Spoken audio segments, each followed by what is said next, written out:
pero nós não temos que olvidar um aspecto que é apertura momentaneamente por aqui para introduzir QR Code para mitigar mais tanto possível contágio. Eu tenho visto que nós logrando sei por grande para sombra aqui da Schengen nós queremos reativar Fernando lá.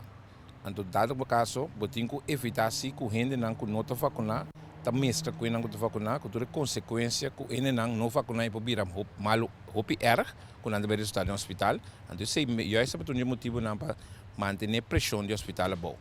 Pero simplesmente, esse é o momento não, que me gente que não por identificar se mesmo via de um QR Code, por dentro, pero por participar na atividade de risco bom, não de risco alto.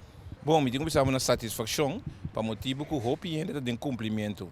Algum lugar ainda, lugar de atividade de risco alto, nós temos que sacar tradona fora de barro, de cozinha, pero por lo general é cumprimento na roupa na satisfação de nós. Não dúvida que o risco volta ter cozinha ainda. Então, nós temos que considerar que uma grande parte da comunidade a vacinar, então é parte de risco bom, roupa por manter certa distância.